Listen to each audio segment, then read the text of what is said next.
Hey guys, welcome back. Tonight, we're going to explore something that sounds like a simple math question, but quickly becomes something far stranger and more humbling than numbers alone can explain. How many galaxies exist compared to stars in our universe? You've probably heard both numbers before. Billions of stars, billions of galaxies. The words slide past easily because our brains quietly refuse to process what they actually mean. But here's what makes this question quietly fascinating. The answer isn't just about counting, it's about understanding how impossibly layered the universe really is. Stars inside galaxies, galaxies inside clusters, clusters inside superclusters, and all of it drifting through a darkness so vast that even light, the fastest thing that exists, takes billions of years to cross it. By the end of this journey, you'll understand why the numbers are almost irrelevant. Because what really matters isn't how many things exist out there. It's what those numbers reveal about where you are right now, and how quietly miraculous it is that you're here to wonder about any of it at all. Before we drift any further, if you enjoy this kind of calm, curious exploration, a like or subscribe genuinely helps the channel grow. But only if you actually enjoy this. No pressure, just a quiet thank you if you do. Now let's begin. Dim the lights if you haven't already. Turn on a fan if that helps. Settle into your blankets, let your shoulders drop, and allow your breathing to slow. Tonight, we're not rushing anywhere. We're floating. Have you ever wondered what it would feel like to count every star you could see? Not with a telescope, just with your eyes on the clearest night imaginable, far from any city lights. How long would it take? Would you lose count? Would your neck start to ache before you finished? And here's another question. If you could somehow see every galaxy in the observable universe, would they outnumber the stars you just counted? Or would the stars win? What does it even mean to compare things on a scale that large? How do you hold two infinities in your mind and decide which one is bigger? And slowly, as you consider these questions, you begin to feel yourself drifting. Not falling asleep, not yet, but drifting outward, past your ceiling, past the clouds, past the thin blue shell of atmosphere that keeps you alive. You rise gently through the darkness, and the stars begin to appear. Not dozens, not hundreds, thousands. Then millions, then more than you could ever count, even if you had 1,000 lifetimes. And somewhere in that rising, you realize you're no longer in your room. You're floating in the universe now. Quiet, weightless, surrounded by light that has traveled billions of years just to reach you. Let's begin counting. On the clearest night, far from city lights, you can see roughly 2,500 stars with your naked eye. That sounds like a lot until you realize it's roughly the same number of items in a moderately sized grocery store. The entire visible universe reduced to something you could inventory in an afternoon. And yet, for most of human history, this was all anyone knew existed. A few thousand points of light scattered like salt across black velvet, and an endless, quiet mystery behind them. Think about that for a moment. You're lying in your bed right now, perhaps looking at a ceiling, perhaps with your eyes already closed.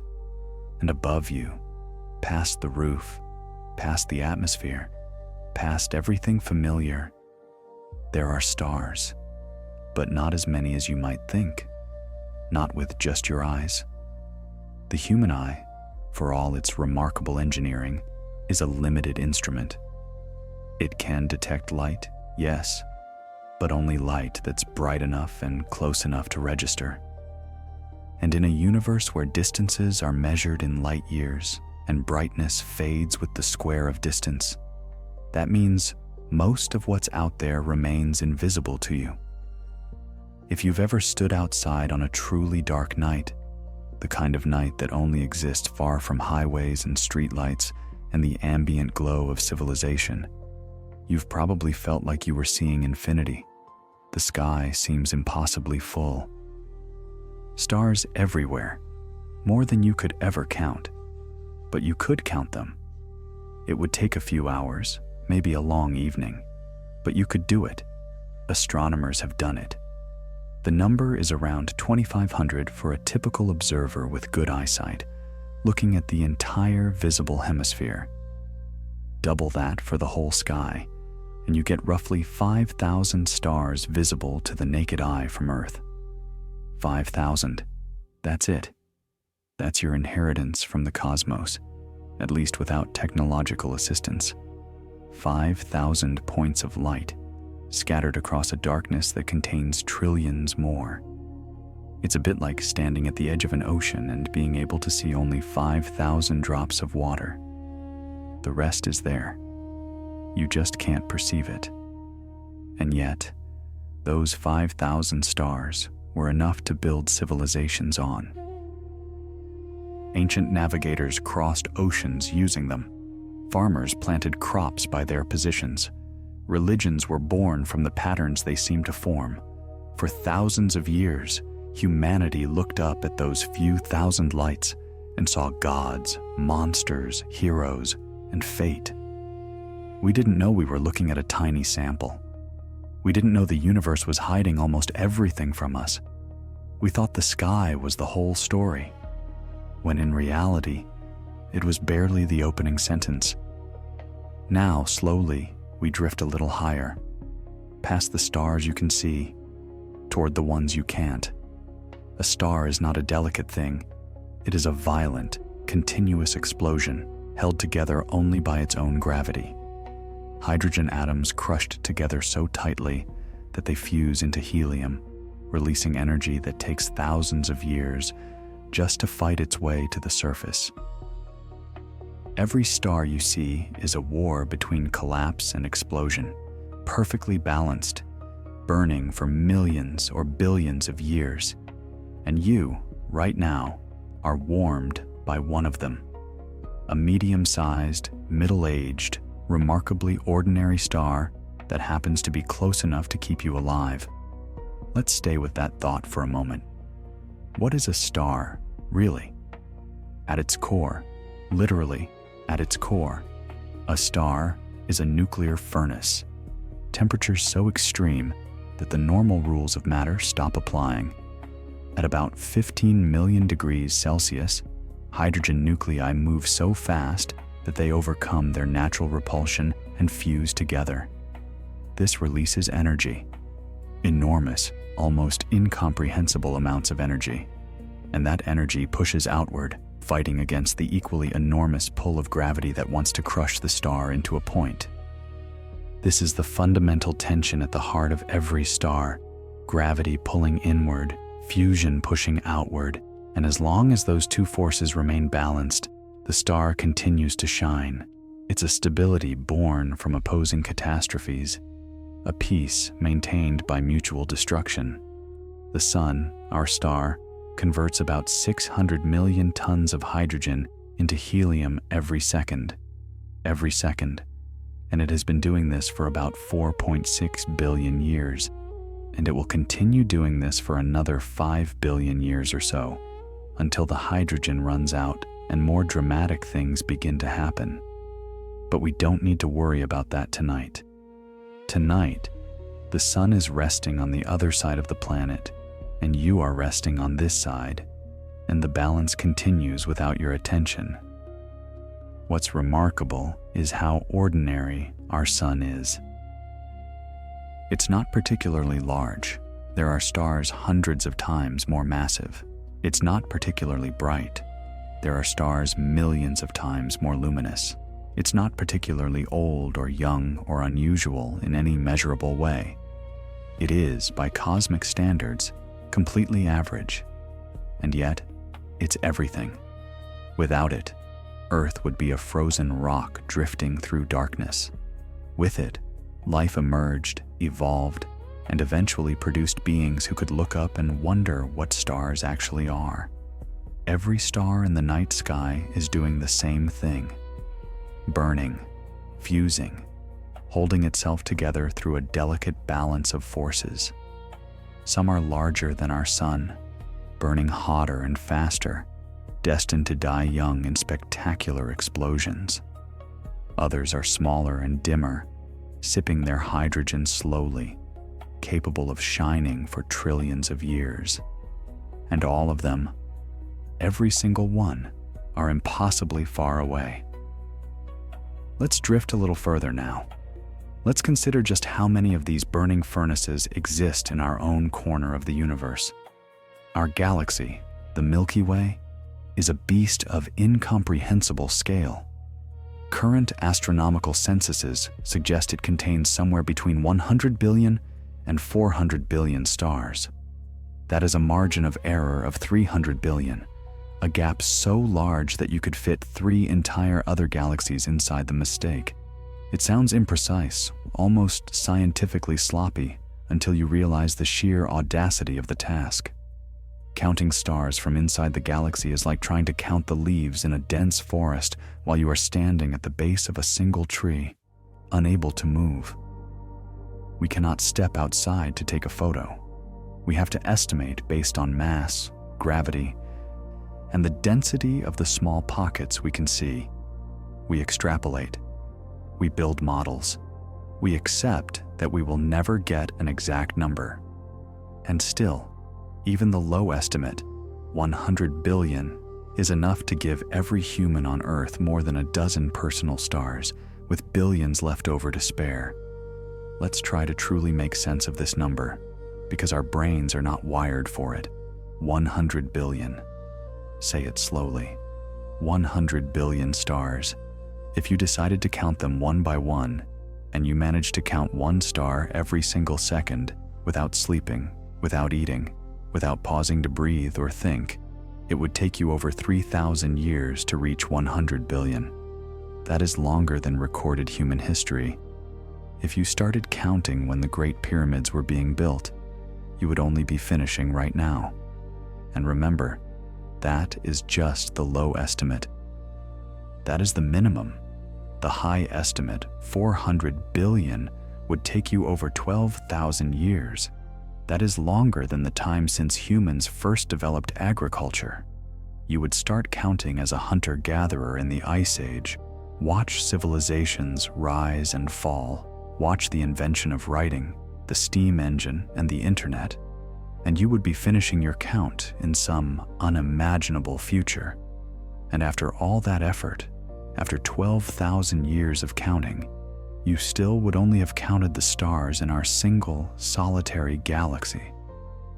The reason the estimates vary so wildly is that counting stars is genuinely difficult. The Milky Way is dusty. Vast clouds of interstellar gas and dust block our view of the galactic center, hiding billions of stars from our optical telescopes. Furthermore, the most common type of star in the universe, the red dwarf, is small and dim. They are so faint that we can't see them with the naked eye, even if they are close neighbors. We have to use statistical methods, infrared sampling techniques, and a lot of educated guessing to account for these hidden legions. But even with all that uncertainty, the basic truth remains. Our galaxy contains more stars than you could ever count, more stars than you could ever imagine, more stars than have ever been named or cataloged or even noticed by any human being who has ever lived. It is a city of light so vast that a single lifetime isn't enough to visit even a fraction of its streets. And here's the strange part, the part that should keep you awake at night. Our galaxy is just one galaxy. It's not even a particularly large one. The Milky Way is what astronomers call a barred spiral galaxy, roughly 100,000 light-years in diameter, containing its few hundred billion stars. That's respectable. That's enough to be interesting. It's certainly large enough to support life. But in the grand zoo of the cosmos, it's not exceptional. It is merely average. There are galaxies out there with trillions of stars. There are galaxies so large that our entire Milky Way would fit inside them dozens of times over. And as we are about to see, there are more of those galaxies than there are stars in our sky. But we're getting ahead of ourselves. Let's first understand the shape of the container we live in. The Milky Way is a barred spiral galaxy, a magnificent structure spanning roughly 100,000 light-years across. If you could somehow travel outside of it and view it from above, a God's eye view, it would look like a colossal, slow-motion pinwheel. You would see a glowing, yellowish central bar, and curving away from it, 4 major arms wreathed in blue light, swirling outward into the dark void. But you can't see it from above. You never will. You are trapped inside it, located about 2/3 of the way out from the center, roughly 26,000 light-years from the core. You are embedded in one of those spiral arms like a single cell inside a body too large to comprehend. You've never seen your own galaxy from the outside. No human ever has. This is one of the strangest and most frustrating aspects of our cosmic situation. We live inside something we've never actually seen. Every image you've ever viewed of the Milky Way, those beautiful spiral photographs in astronomy books, on posters, and in documentaries, those are lies. Or rather, they are illustrations. They are either artists' renderings based on data, or they are photographs of other galaxies, like Andromeda or the Whirlpool Galaxy, that we think resemble ours. We have to infer what our own galaxy looks like based on our position inside the disk, mapping the distance of stars one by one to build a 3D model. It's a bit like trying to determine the shape of a vast forest while standing chained to a single tree in the middle of it. You can see the trees around you. You can map their positions. You can see that the forest gets denser in one direction and thinner in another. You can make educated guesses about the overall shape, but you can't actually see the forest from above. What we know is this: the Milky Way has a central bulge, a thick, peanut-shaped concentration of older yellowish stars clustered around a supermassive black hole named Sagittarius A, an object with the mass of 4 million suns. Extending outward from that bulge is a flat, thin disk of younger stars, gas, and dust. This is where the star formation happens. This is where the action is. This disk is organized into spiral arms that wind outward like the arms of a pinwheel, waves of density that compress gas and trigger the birth of new stars. And surrounding all of that is a halo, a vast, spherical, ghostly region of ancient stars and globular clusters, remnants from the galaxy's earliest, more violent days. Our solar system sits in one of those spiral arms, the Orion arm, sometimes called the Orion Spur. It's actually a minor arm, a bridge between 2 major ones, the Sagittarius and Perseus arms. We aren't in the bustling downtown of the galaxy, nor are we in the desolate outskirts. We're in the suburbs. We are about 26,000 light-years from the galactic center. We're more like a quiet neighborhood, far enough from the dangerous radiation of the center to have some peace, but close enough to the heavy elements of the disk to exist at all. From where we sit, the Milky Way appears as a band of light across the night sky, that hazy, milky river of stars you can see on very dark, moonless nights. That band is the disk of the galaxy, seen edge on. You're looking through the plane of stars, toward the dense center and the crowded arms. And what you see is the combined light of billions of stars too distant to resolve individually. It took humans a long time to understand what that band of light actually was. For most of history, we had no idea. The Greeks thought it was milk spilled by the goddess Hera. Other cultures saw it as a river of souls. It was just a feature of the sky, as natural and unexplained as the clouds or the horizon. It wasn't until Galileo pointed his telescope at it in 1610 that we began to realize the milk was actually made of countless individual stars. And it wasn't until the 20th century that we understood it was a galaxy and that other galaxies existed beyond it. Let's drift outward now, past the edges of our spiral home, toward the even larger structures that contain it. A galaxy is not just a collection of stars. If you think of it as merely a bag of stars, you miss the majesty of the machine. It is a gravitationally bound system, a family of stars, gas, dust, and dark matter, all orbiting a common center, all held together by forces you cannot see. Some galaxies are dwarfs containing only a few billion stars. Others are giants containing trillions. But between the stars, there is gas slowly collapsing into new stars, dust that will someday become planets, and enough empty space to make the whole thing feel almost imaginary. A galaxy is a city of light surrounded by an ocean of nothing. To understand what a galaxy is, you first have to understand the sculptor that builds it: gravity. Gravity is the weakest of the fundamental forces. A small magnet can pick up a paperclip against the pull of the entire Earth. But gravity has one crucial advantage. It never stops. It has infinite range. It reaches across any distance, diminishing but never disappearing, pulling every piece of matter toward every other piece of matter, forever. And over billions of years, that gentle, persistent, unrelenting pull shapes the universe. A galaxy forms when enough matter gathers in one region of space that it begins to collapse under its own gravity. Gas clouds condense. Friction heats them up. Stars ignite like streetlights turning on at dusk.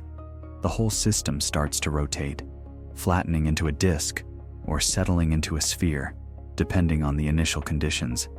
And once it forms, it persists, a self-sustaining structure that can last for billions of years, recycling its matter from one generation of stars to the next. But here's the strange part, the ghostly part. Most of the mass in a galaxy isn't in the stars. It's not in the gas or the dust or the planets or the black holes. Most of the mass in a galaxy is something we call dark matter. A substance that doesn't emit light, doesn't absorb light, doesn't interact with light at all. We can't see it. We can't touch it. We can only detect its gravitational influence on the things we can see. When we measure how fast stars orbit the center of a galaxy, they are moving too fast. Based on the visible matter, they should be flinging themselves out into deep space. But they don't. Something invisible is holding them in. Dark matter forms a kind of invisible scaffolding, a halo around every galaxy.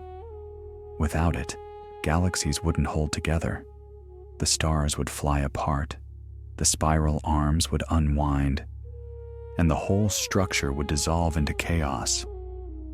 Dark matter is what makes galaxies possible, and we still don't know what it actually is. So when you look at a galaxy, you're seeing only a fraction of what's really there. You are seeing the glitter, but missing the glue. The stars are just the visible tip of an invisible iceberg. The true mass, the true structure, is hidden in the darkness between the lights. And between galaxies, nothing. Almost nothing. Just emptiness so complete that it makes the emptiness inside galaxies look crowded. It is difficult for us to imagine now, but for most of human history, we thought the Milky Way was the entire universe.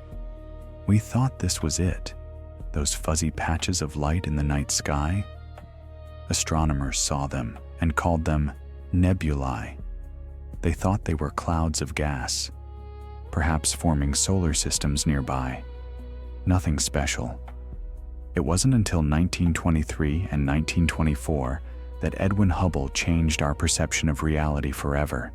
He measured the distance to the Andromeda Nebula and discovered it was far too distant to be inside our galaxy. It was its own galaxy, a separate island of stars, millions of light years away. In one observation, the universe became unimaginably larger. Think about what that moment must have felt like.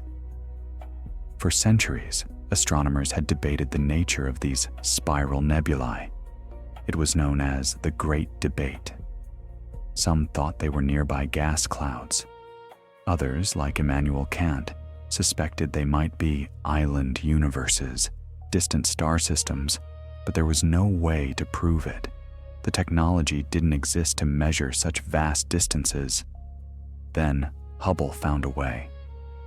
Using the new 100-inch Hooker telescope at Mount Wilson Observatory, he identified a specific type of star called a Cepheid variable inside Andromeda. These stars are cosmic yardsticks.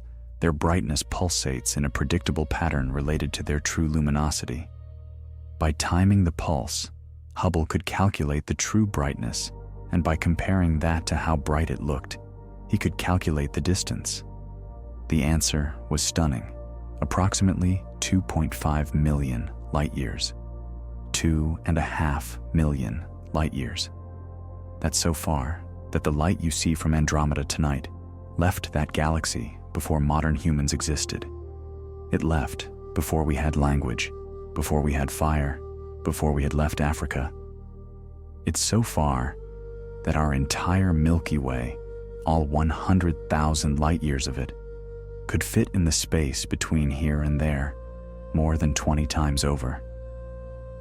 It's so far that the concept of distance starts to break down into something more like time or abstraction. And Andromeda was just the nearest large galaxy. Hubble and others soon discovered that the universe was filled with them. The background of the sky wasn't empty, it was teeming. Galaxies in every direction. Millions of them, billions of them, scattered like dust motes in a sunbeam, each one containing billions of stars. The Milky Way wasn't the universe. It was just our neighborhood. It was just one house in a city that had no end. This discovery happened less than a century ago. Your great-grandparents might have lived in a universe that contained only one galaxy. You live in a universe that contains trillions. The expansion of human knowledge is sometimes so dramatic that it's hard to absorb. We went from thinking we were everything to realizing we were almost nothing, and we did it in the span of a single human lifetime. Now, let's drift deeper into that discovery. Let's see what happens when we look very, very carefully at the darkness. In 1995, astronomers did something risky. They pointed the Hubble Space Telescope at a seemingly empty patch of sky near the Big Dipper, a spot so dark and featureless that it looked like absolutely nothing was there. It was a gamble. Telescope time is expensive and precious, and staring at nothing seemed like a waste. They left the shutter open for 10 days, collecting photon after photon from the void. What came back changed astronomy forever. That tiny patch of darkness contained over 3,000 galaxies, not stars. Galaxies, each one containing billions of stars. A single dark speck of sky, revealed to be absolutely crowded with light. The universe, it turned out, was hiding almost everything from us. The Hubble Deep Field is perhaps the most important image ever taken by humanity, not just because it's beautiful, though it is hauntingly beautiful. A kaleidoscope of spirals and ellipticals in every color from young blue to ancient red, but because of what it implies. The patch of sky they chose was deliberately boring. It was selected specifically because there were no bright stars from our own galaxy in the way, no known clusters, nothing. It was a keyhole into the true dark, The goal was to see what was hiding in the background noise of the universe. And the answer was everything. Over the course of 10 days, the Hubble telescope gathered light. Some of those photons had been traveling for 10 billion years to hit the telescope's sensor. When astronomers finally processed the data and stacked the images, they found themselves looking at a tapestry of thousands of galaxies. Some of those galaxies were nearby spirals similar to our own. Others were irregular blobs, messy and chaotic, captured in the act of merging. And others were tiny red dots, galaxies so impossibly distant that we were seeing them as they looked when the universe was only a toddler. The image was a core sample of the cosmos, a tunnel through time. And here's the math that breaks your brain. That image covered a patch of sky about the size of a grain of sand held at arm's length. Just one grain of sand against the whole sky. If you held up a grain of sand in any other direction, up, down, left, right, and looked just as deep, you would find the same thing. Galaxies everywhere, thousands in every grain of sand, billions upon billions in the whole sky. The darkness of the night sky is an illusion created by the limitations of our eyes and the vastness of the distances. It is not empty. It is a wall of galaxies. Later observations, the Hubble Ultra Deep Field, the Hubble Extreme Deep Field, went even deeper, revealing even more distant galaxies. Every time we build a better camera and look at a blank spot, we find more. The universe keeps giving us more than we expected, and we're still counting. Counting galaxies is an exercise in humility and statistical extrapolation. We cannot scan the whole sky with the intensity of the Hubble Deep Field. It would take thousands of years. So, we sample. We take a small patch of sky, count the galaxies we can see, and then multiply by how many of those patches would fit across the entire sphere of the heavens. The math is simple geometry. The numbers, however, are not simple. Current estimates suggest the observable universe contains around 200 billion galaxies, though some recent studies push that number to 2 trillion. The difference between those estimates is roughly 1.8 trillion galaxies. That is a margin of error, larger than most people can imagine. The method is straightforward in principle. It's the same basic approach you'd use to estimate the number of trees in a massive forest or the number of fish in an ocean. You don't count every tree. You count the trees in 1 acre and then multiply by the total number of acres. Sample, count, multiply.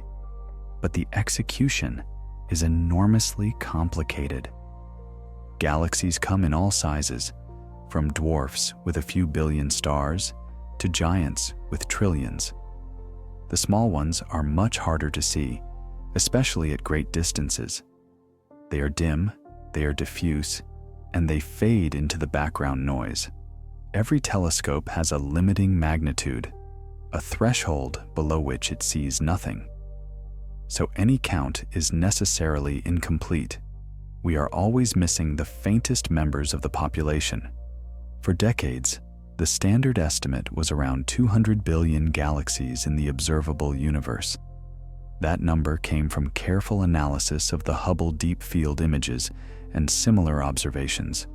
It was a reasonable estimate, widely accepted, and mind-bogglingly large.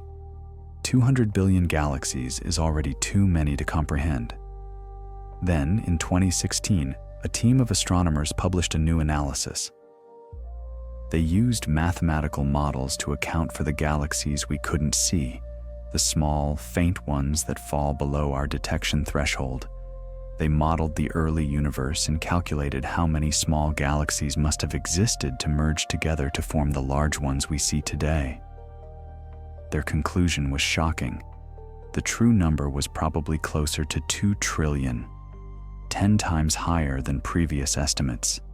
2 trillion galaxies. That's a 2 followed by 12 zeros. That's roughly 10,000 galaxies for every single grain of sand on every beach on Earth. That's more galaxies than there are cells in your body. And even that might be an underestimate. As our telescopes improve, we keep finding more. The James Webb Space Telescope, launched in 2021, is already revealing galaxies so distant and so faint that Hubble couldn't see them. Every new instrument pushes the boundary of what we can see, and every time we push that boundary, we find more universe on the other side. The true number of galaxies in the entire universe, not just the observable part, might be infinite. We have no way of knowing. We can only count what we can see. It is crucial to understand that the observable universe is not the same thing as the entire universe. It's just the part we can see. The spherical region from which light has had time to reach us since the Big Bang.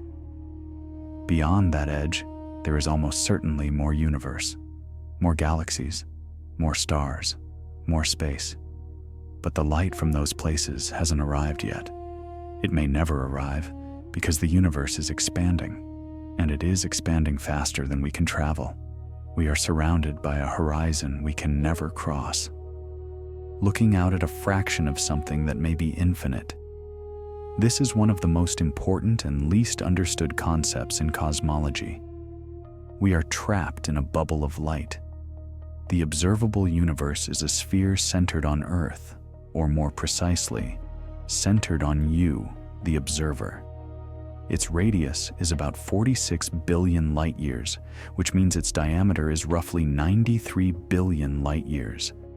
That's an almost incomprehensibly large volume, containing all the galaxies and stars and planets we will ever be able to see or interact with.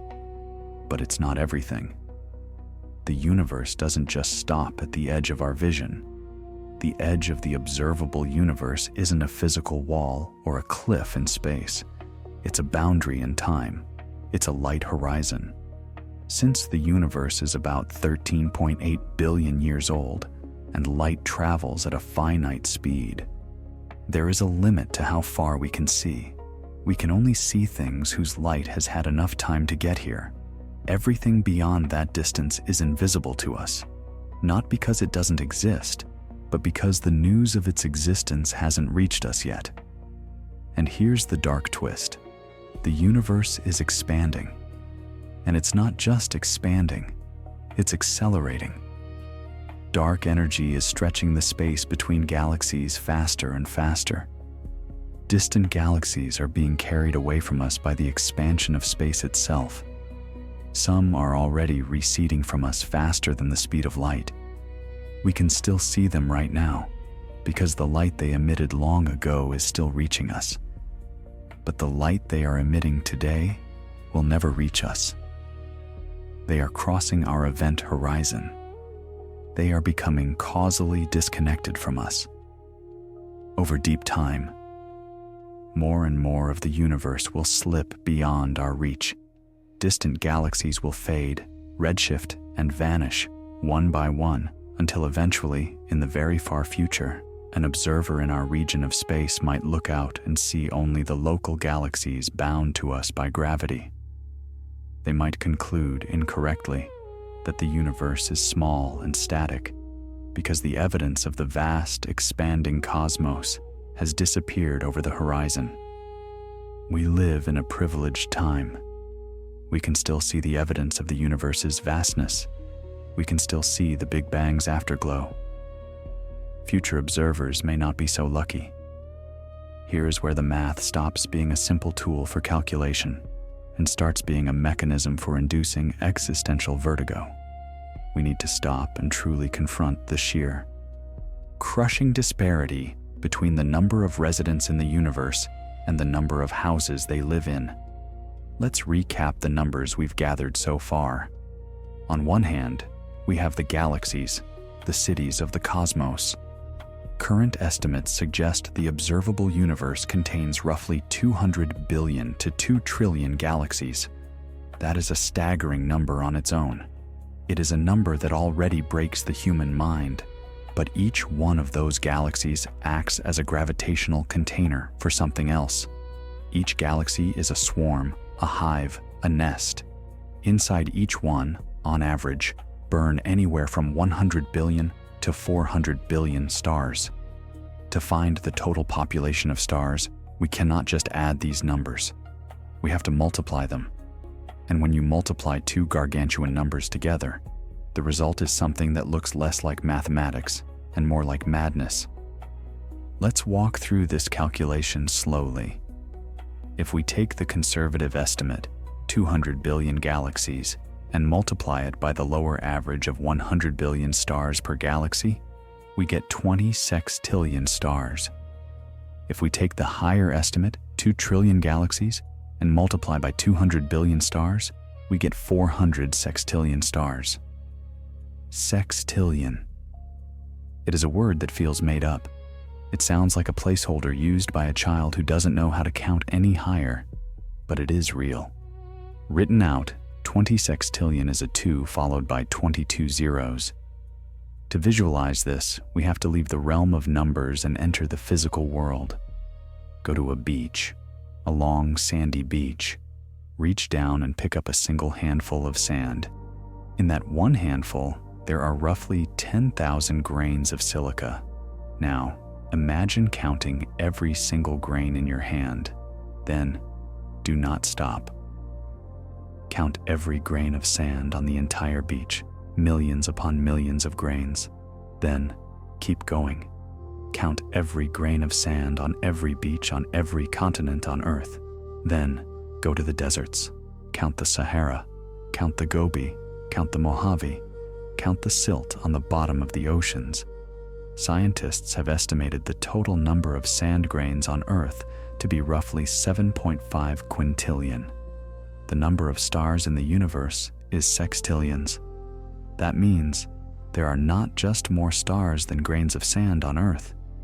It means that for every single grain of sand on our entire planet, there are 10,000 stars burning out there in the void. Now, bring it back to the galaxies.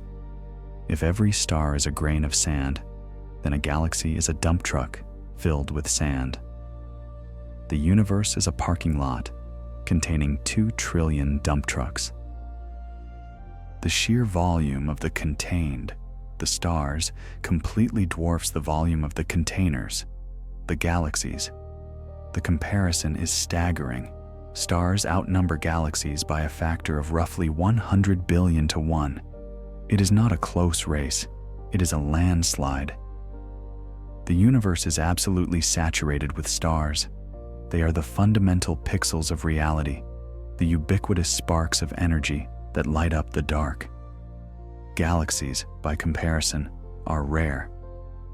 Galaxies are the exceptional gathering places, the islands in the ocean. Stars are the water droplets. Galaxies are the storms. So to answer the question, there are far, far more stars than galaxies. By a margin so wide that if you wrote the number of stars on a piece of paper, the zeros would trail off the edge of the page, across the room, and out the door. Stars outnumber galaxies because of the fundamental way the universe constructs itself. It is a hierarchy of containers, a Russian nesting doll of gravity.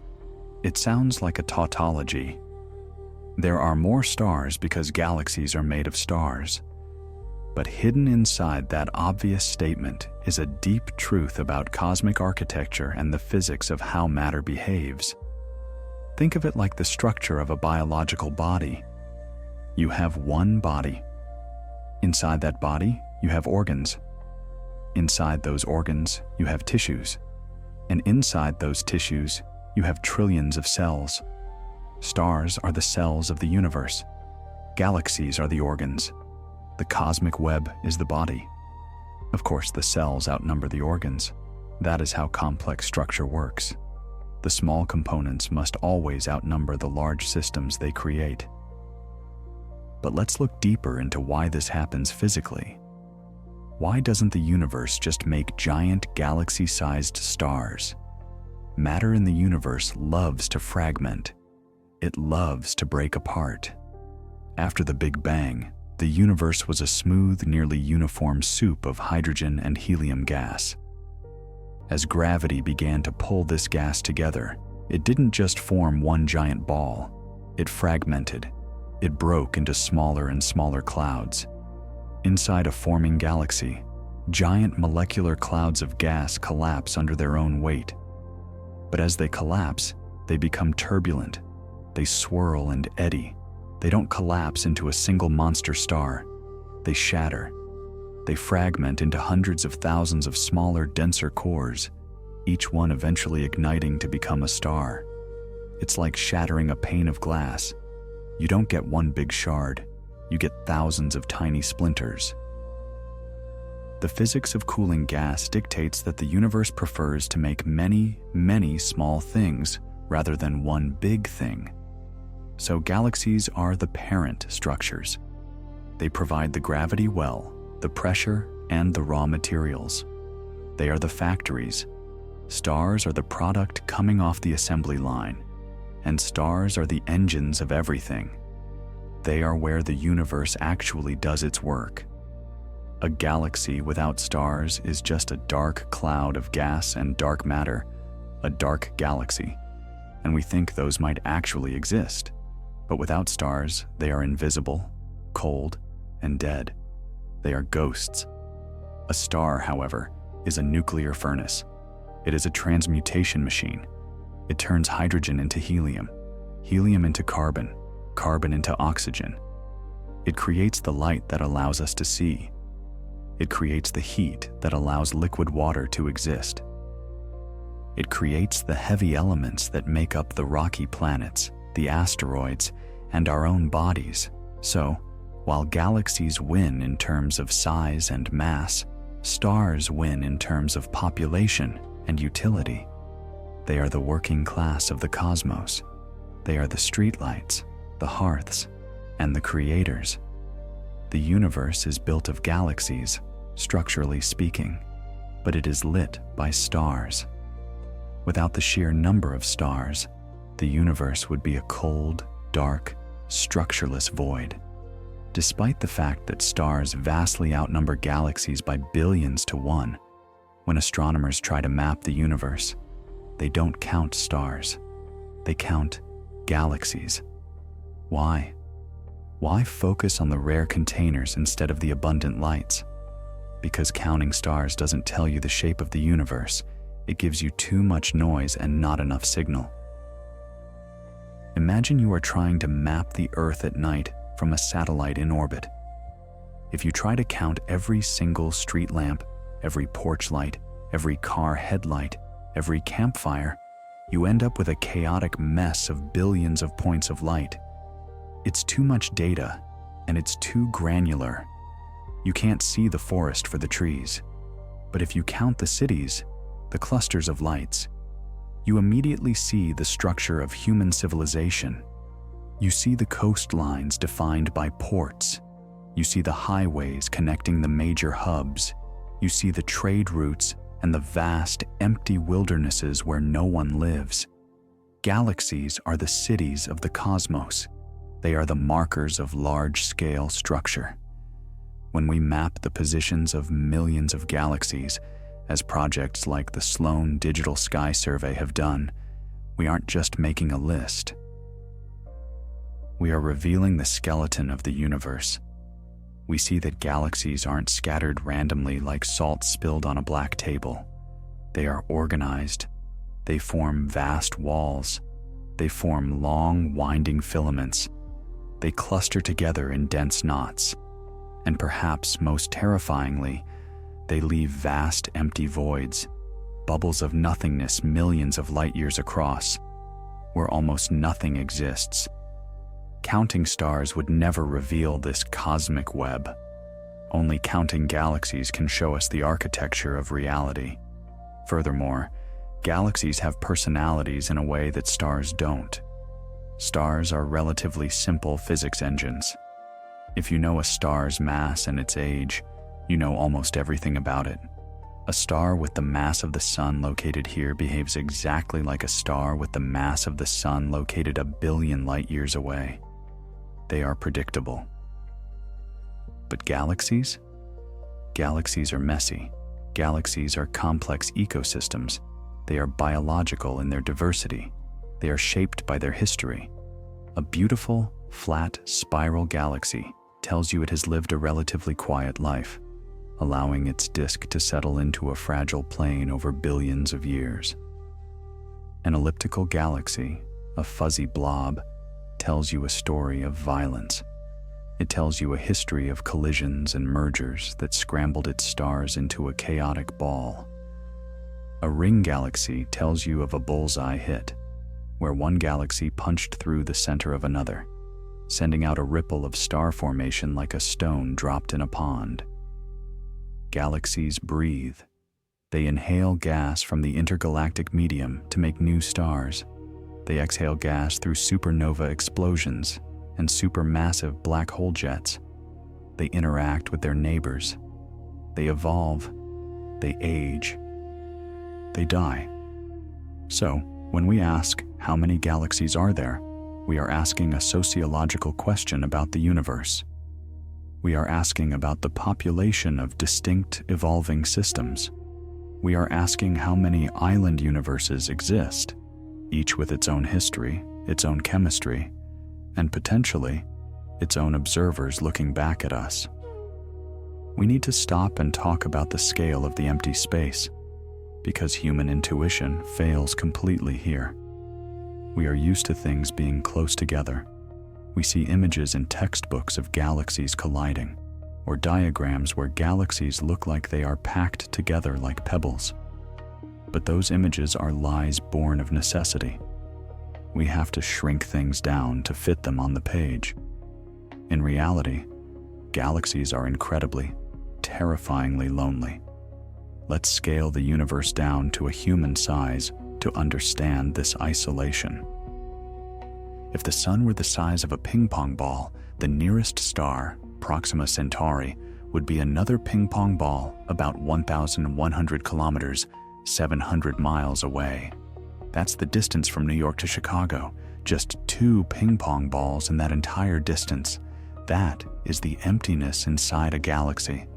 But surely galaxies being bigger are closer relative to their size? Let's see.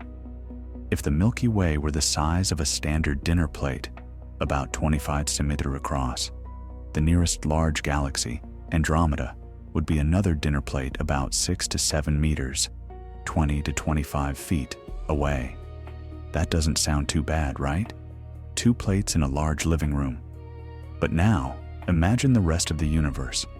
The next large galaxy might be a football field away.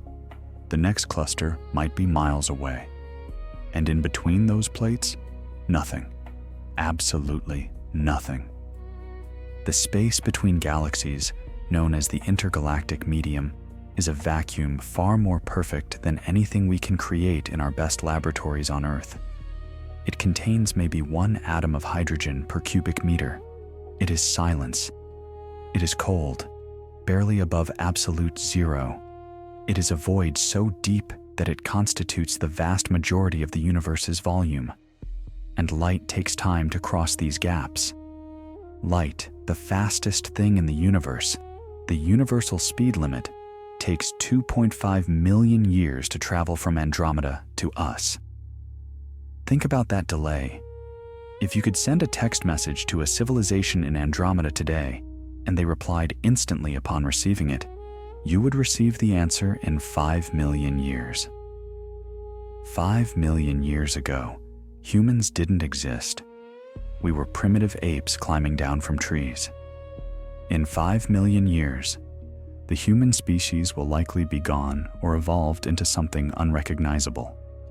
Our entire history would rise and fall 15 times over while waiting for that single hello. And that is our closest neighbor. Most galaxies are separated by tens or hundreds of millions of light years. If you were floating in the space between galaxies, halfway between the Milky Way and a distant cluster, looking out with your naked eyes, you would likely see nothing. The galaxies are so faint and so far away that the human eye cannot resolve them.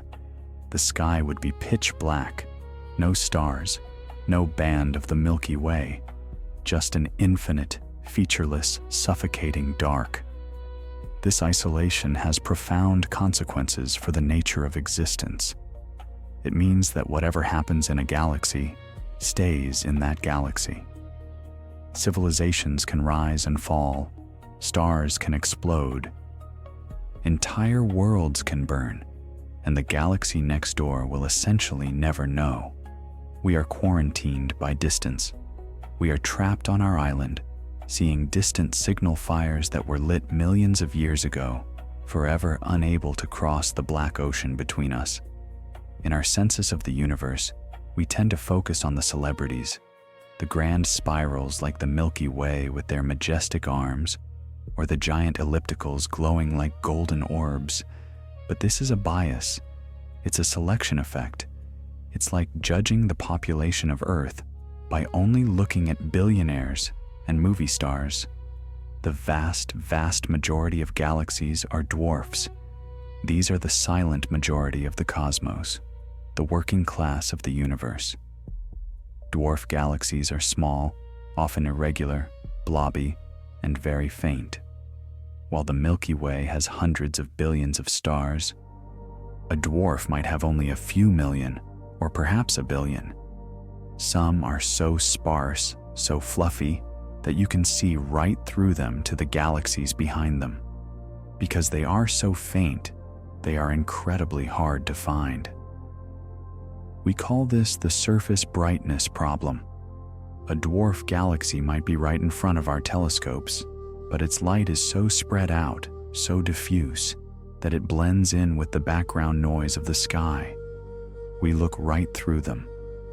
We are likely missing billions upon billions of them in our counts, simply because our instruments aren't sensitive enough to distinguish them from the darkness. Our own Milky Way is surrounded by a swarm of these little galaxies. We know of about 50 or 60 satellites, but computer models suggest there should be hundreds. The most famous are the Large and Small Magellanic Clouds, visible from the southern hemisphere. They look like detached, fuzzy pieces of the Milky Way, but they are separate galaxies currently crashing through our neighborhood. And crashing is the right word. Dwarf galaxies are the raw material for galaxy growth. The universe operates on a system of hierarchical merging. Small things merge to make medium things. Medium things merge to make big things. Right now, at this very moment, the Milky Way is ripping apart several dwarf galaxies. The Sagittarius dwarf spheroidal galaxy is currently smashing through the disk of the Milky Way on the other side of the galactic center. It is being stretched out by our gravity into long streamers of stars wrapped around our galaxy like spaghetti. Eventually, the Sagittarius galaxy will cease to exist as an independent object. Its stars will simply become Milky Way stars. Its gas will fuel new star formation in our arms. Its identity will be erased, subsumed into the collective. This has happened thousands of times in our past. If you analyze the motion of stars in the Milky Way, you can find ghosts, groups of stars moving together in strange directions against the flow of the rest of the galaxy. These are the fossils. These are the remnants of dead dwarf galaxies that we consumed billions of years ago. So when we count galaxies, remember, the big ones are rare. For every beautiful spiral you see in a Hubble photo, there are 10, 20, maybe 50 small, faint, misshapen dwarf galaxies drifting nearby, invisible to the casual eye, waiting to be eaten. Now let's swing the pendulum to the other extreme. If dwarf galaxies are the snacks, giant elliptical galaxies are the gluttons. These are the largest distinct objects in the universe. They are the kings of the cosmic zoo. Unlike spirals, which are flat and beautiful, and full of blue young stars and distinct features. Giant ellipticals are shaped like rugby balls or spheres. They are fuzzy, featureless blobs of light. They don't have spiral arms. They don't have dust lanes. They are mostly made of old red stars. They are often called red and dead galaxies because they have stopped making new stars. They are star graveyards, monuments to a bygone era of creation, but their size is terrifying. Consider the galaxy IC 1101. It is the current record holder for the largest galaxy ever found. To understand its scale, look at the Milky Way. Our galaxy is 100,000 light-years wide. That is a huge distance. IC 1101 is 6 million light-years wide. You could fit 50 Milky Ways lined up edge to edge inside it. If the Milky Way were placed at the center of IC 1101, it would be swallowed whole. The outer edge of IC 1101 would reach past Andromeda. It would consume our entire local group. How does something get this big? It doesn't grow naturally. It grows by conquest. It sits at the center of a massive galaxy cluster and eats everything that falls in. Giant ellipticals are usually classified as brightest cluster galaxies. They are the anchor. Over billions of years, other galaxies in the cluster lose orbital energy through dynamical friction and spiral inward. Spiral galaxies crash into the center, their delicate arms are destroyed, their gas is stripped away, and their stars are added to the pile. IC 1101 is likely the result of hundreds of smaller galaxies merging together. It is a Frankenstein's monster, stitched together from the corpses of lesser galaxies over the last 12 billion years. And in the center of these monsters lies a heart of darkness. Every large galaxy has a supermassive black hole at its center. The Milky Way's black hole is 4 million times the mass of the Sun. The black hole at the center of a giant elliptical, like M87 or IC 1101, can be billions of times the mass of the Sun. These black holes are so large that their event horizons, the point of no return, are larger than our entire solar system. You could fit the Sun, the Earth, Jupiter, and Pluto inside the black hole with room to spare. These black holes are engines of regulation. When they feed on infalling matter, they blast jets of high-energy particles thousands of light-years out into space. These jets heat up the gas of the entire cluster, preventing it from cooling down to form new stars. They literally kill the galaxy they inhabit, ensuring it stays red and dead. So the largest galaxies are not lush gardens of life. They are bloated, ancient, violent environments dominated by the most extreme gravity in the universe. Galaxies are not hermits. Gravity hates isolation. It wants to pull things together. It is the great connector. So, over cosmic time, galaxies gather into groups, and groups gather into clusters. A cluster is not just a few friends hanging out. It is a metropolis. Our local group is a village. It has us, Andromeda, the Triangulum Galaxy, and a smattering of dwarfs. But look at the Virgo cluster, our nearest true city. It contains nearly 2,000 galaxies. Look at the Coma cluster farther away. It contains thousands more. In these clusters, the density of galaxies is much higher than in our quiet suburb.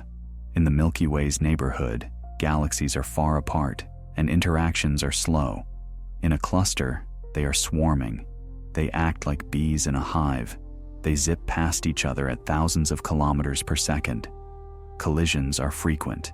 It is a chaotic, kinetic, dangerous environment where galaxies are constantly harassing each other. But the most mind-blowing thing about galaxy clusters isn't even the galaxies themselves. It's the stuff between them. If you look at the Coma cluster with a regular optical telescope, you see thousands of islands of light separated by black space. But if you look at it with an X-ray telescope, the black space disappears. The entire cluster is glowing. The space between the galaxies is not empty. It is filled with a soup of superheated plasma called the intracluster medium, ICM. This gas is hot, tens of millions of degrees hot. It is so hot it emits high-energy X-rays. It is gas that has been stripped out of the galaxies as they plow through the cluster, or blown out by supernovae. And here is the kicker.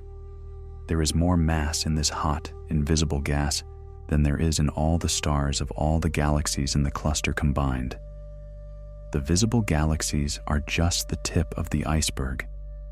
They are just tiny glittering raisins floating in a massive, invisible pudding of hot plasma. And there is even more mass than that. The gas is held there by gravity. But the visible matter, galaxies plus gas, isn't enough to create that gravity. If that was all there was, the cluster would fly apart. This is where we find the bulk of the dark matter. 85% of the mass of a galaxy cluster is dark matter. So when you look at a galaxy cluster, you have to shift your perspective. It isn't really a group of galaxies. It is a massive ball of invisible dark matter, filled with a fog of hot plasma and sprinkled with a few thousand glittering galaxies just for decoration. These clusters are the largest objects in the universe that are held together by their own gravity. They are the anchor points. As the universe expands, these clusters will not break apart. They are bound forever. They are the fortresses that will survive the expansion. Now, we zoom out to the limit of comprehension. We are leaving the cities and looking at the continents. Clusters of galaxies are not randomly distributed. They are strung together in long lines and vast sheets, like dewdrops caught on a spiderweb in the morning sun. These vast chains of galaxy clusters are called superclusters. For a long time, we thought the Virgo supercluster was our home. We thought that was the biggest structure we belonged to. But in 2014, astronomers mapped the universe more precisely than ever before, measuring the motion of thousands of galaxies. They realized that the Virgo supercluster was just a tiny arm of something much, much bigger. We named this new structure Laniakea. In Hawaiian, Laniakea means immeasurable heaven, and the name fits. Laniakea is a monster structure spanning 520 million light-years. It contains the mass of 100,000 galaxies. It includes the Virgo cluster, the Hydra Centaurus cluster, the Pavo Indus cluster, and the Southern supercluster. It is our true home address in the cosmos. But how do we define such a thing? It doesn't look like a solid object. It looks like wisps of smoke. We define it by the flow. Just as all water in a watershed flows down hills and streams toward the same river valley, all the galaxies in Laniakea are flowing through space toward a common center of gravity. We are moving. You, me, the Earth, the Sun, the Milky Way, Andromeda, the entire Virgo cluster. We are all streaming at hundreds of kilometers per second toward a mysterious dense region called the Great Attractor, a knot of mass hidden behind the dust of our own galaxy. Laniakea is this river of galaxies. It is a gravitational watershed. But here is the tragic part of the story. Laniakea is a temporary structure. It is a ghost in the making. Unlike the galaxy clusters we just talked about, superclusters are not gravitationally bound. They are simply too big.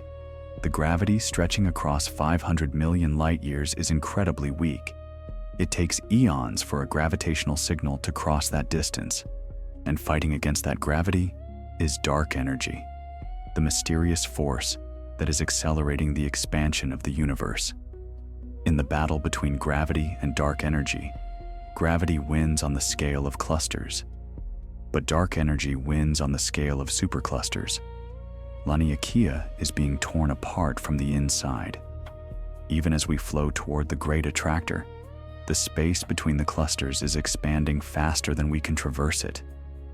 The river is drying up. In a few billion years, Laniakea will dissolve. The clusters will lose contact with each other. The immeasurable heaven will be shredded by the expansion of the universe, leaving the clusters to drift alone in the void. So, when we look at maps of Laniakea today, with its beautiful, organic, vein-like structure, we are looking at a snapshot of a dying giant. We are seeing the largest structure the universe ever managed to build, right before the relentless expansion of the void tears it all down. If you could zoom out far enough, past planets, past stars, past galaxies and clusters and superclusters, you would see the cosmic web, a vast network of filaments and nodes with galaxies strung along them like dew on a spider's silk. Between the filaments are voids, enormous empty regions where almost nothing exists. The universe has structure, it has shape, and that shape looks, from far enough away, like something alive. A network, a web, a pattern too large to have been designed, and too beautiful to be an accident. The cosmic web is the largest structure in the universe. It's not a single object, it's the overall pattern of how matter is distributed across space. Imagine zooming out from Earth. First you see the solar system, then the Milky Way, then the local group, then the Virgo supercluster. Keep going. Keep zooming out. Eventually, individual galaxies become too small to see, then clusters, then superclusters. What's left is a network, vast filaments of matter, each filament containing thousands of galaxies, stretching across billions of light years.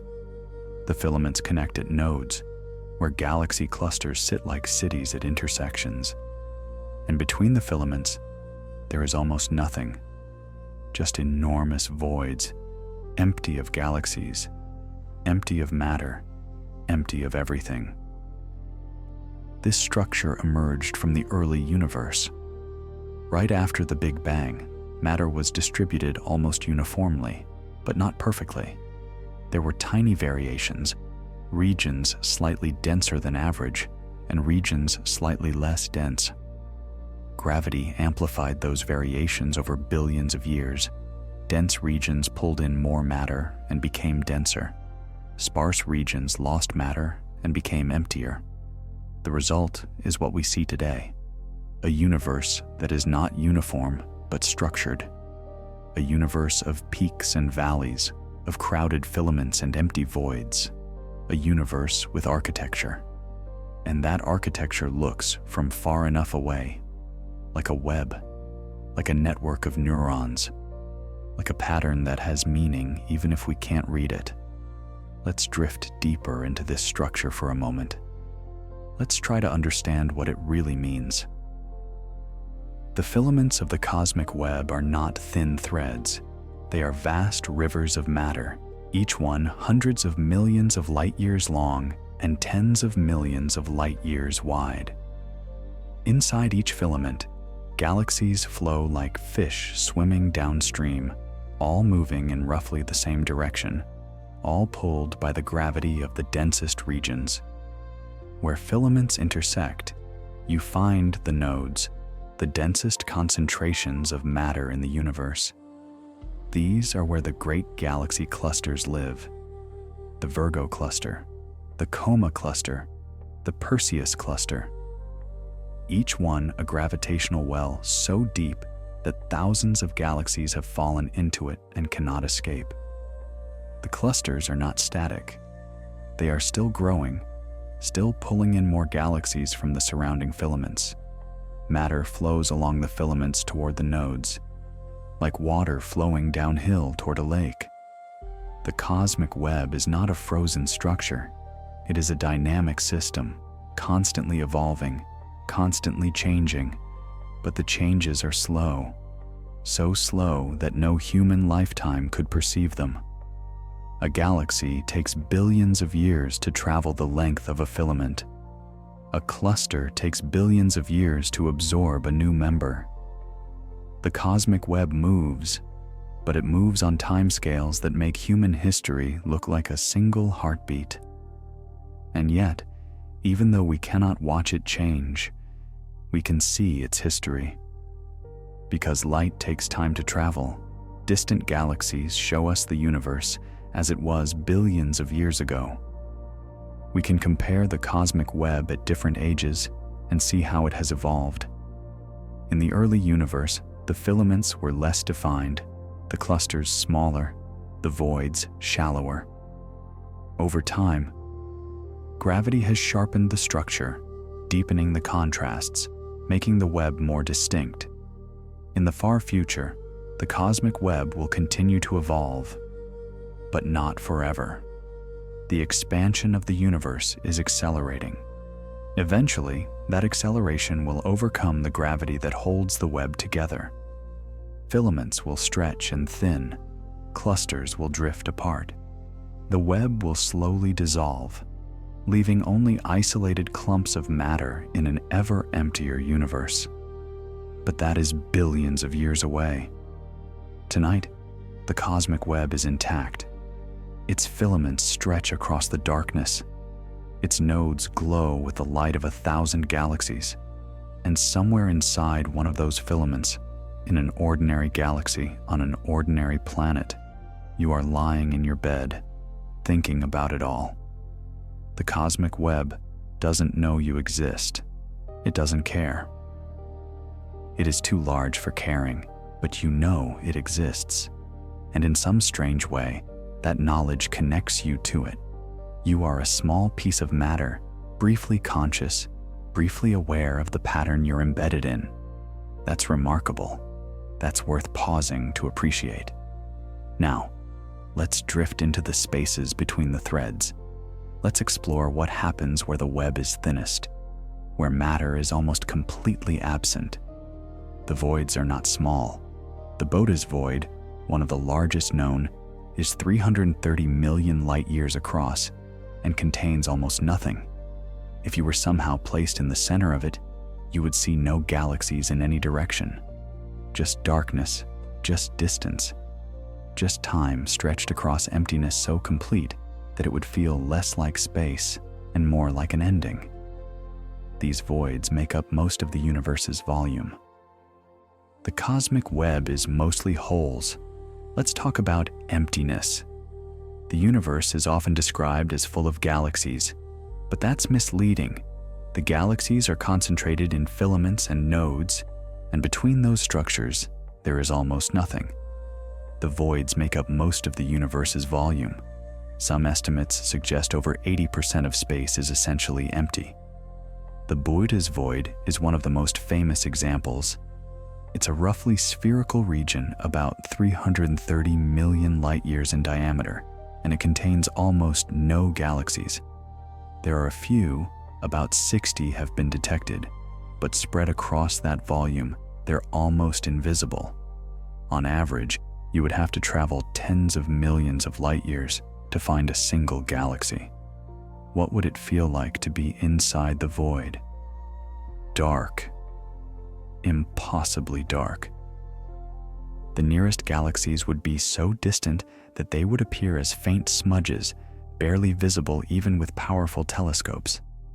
The cosmic microwave background would still be there, the faint glow left over from the Big Bang, but no nearby light sources, no stars, no planets, just you and the emptiness. The voids are not recent discoveries. Astronomers have known about them since the 1980s, when large-scale galaxy surveys first revealed the cosmic web structure. But we're still learning about them. Recent studies suggest that voids are not completely empty. They contain dark matter and some diffuse gas. But they're as close to nothing as the universe gets. In a sense, voids are the default state of the universe. Matter is the exception. Emptiness is the rule. The galaxies and stars and planets are tiny sparks of light in an ocean of darkness so vast that the light itself seems accidental. Let's stay with this emptiness for a while. It has something to teach us. The Bode's void was discovered in 1981 by astronomer Robert Kirshner and his colleagues. They were surveying the distribution of galaxies in that region of the sky and found something unexpected: a hole, a region where the galaxies simply weren't there.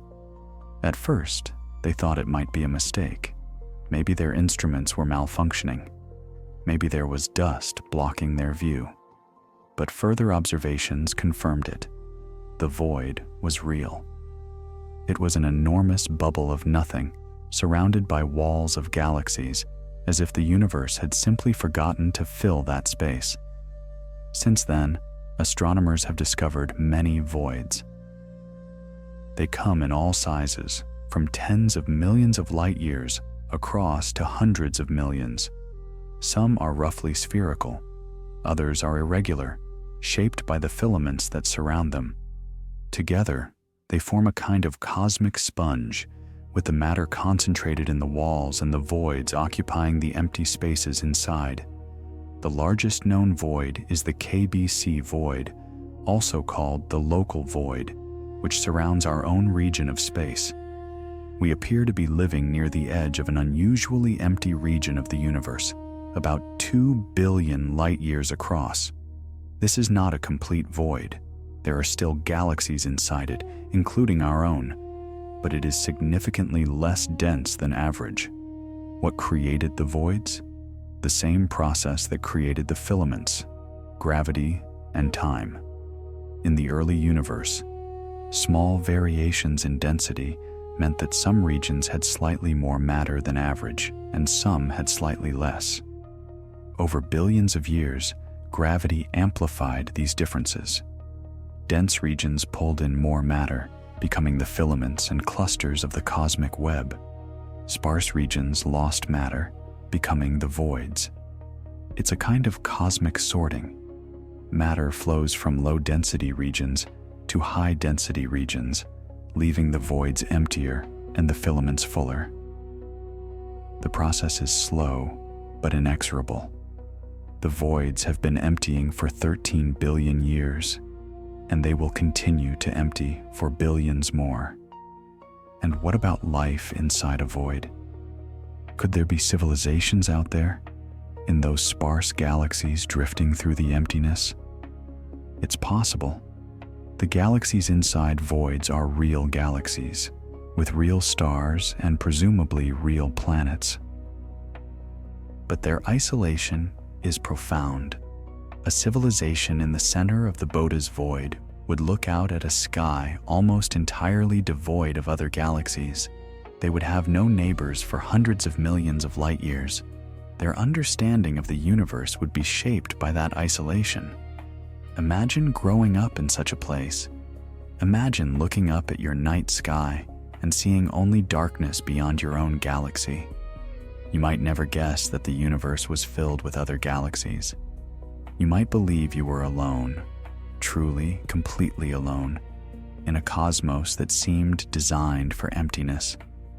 The voids remind us that location matters. Our place in the cosmic web has shaped everything we know.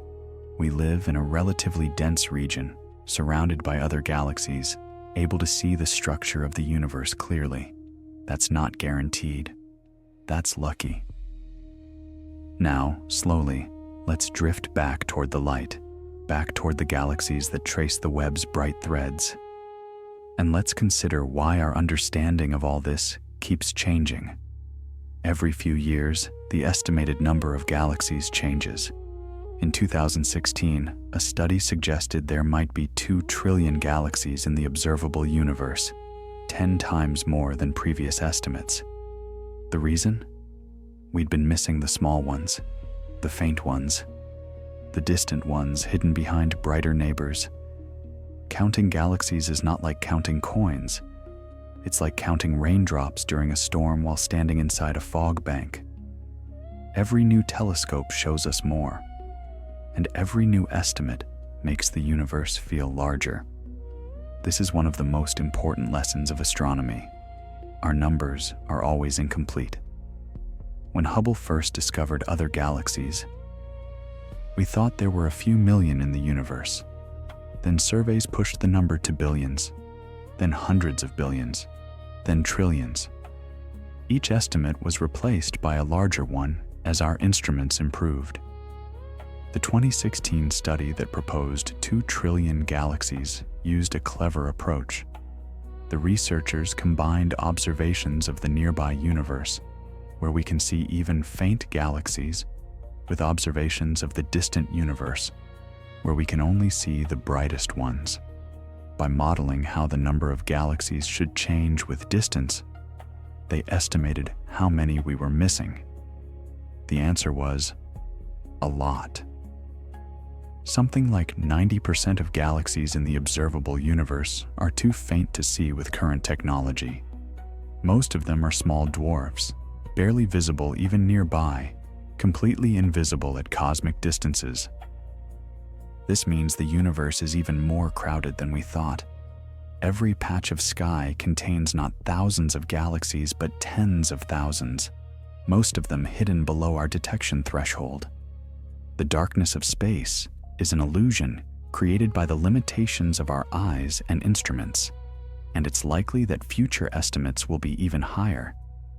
The James Webb Space Telescope is already revealing galaxies that were invisible to Hubble.